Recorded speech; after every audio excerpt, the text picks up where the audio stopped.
tayo ng pork steak. Mag-isa muna tayo ng bawang sibuyas.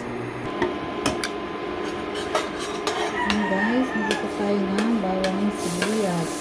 Para sa ating pork steak. Ayan. Bawang sibuyas.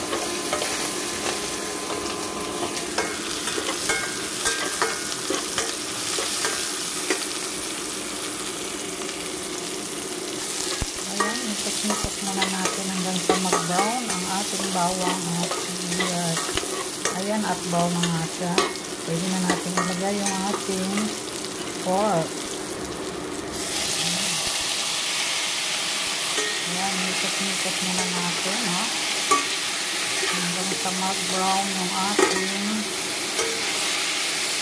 pork.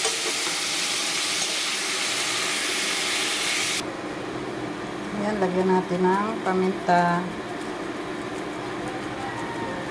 Ayan. Ayan. Ayan, ikos muna natin ito hanggang sa mag-mix at magpantay yung kanyang lasa. Ayan.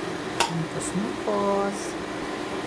Ayan, at ilagay na nga rin natin yung ating kalamansi na mayroong toyo. Ayan, nakamix na po ang toyo at kalamansi. Kalamansi juice at saka toyo. Ayan, mikos-mikos na naman natin yan. Hanggang sa magpantay po ang kanyang kulay at ang kanyang lasa. Ayan, yummy. Ayan, atakpan muna natin hanggang sa lumambot.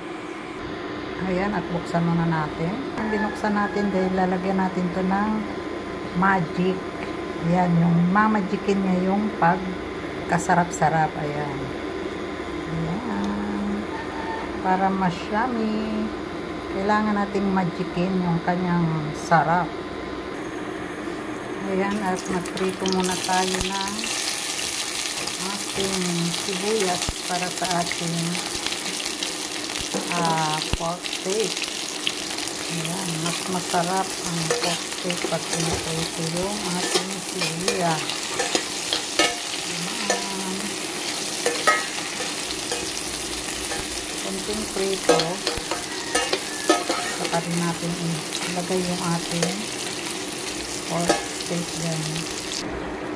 Ayan na nga, nilagay na natin yung ating pork sa ating piniritong sibuyas. Ayan, sarap kasi maraming sibuyas. Wow, yummy.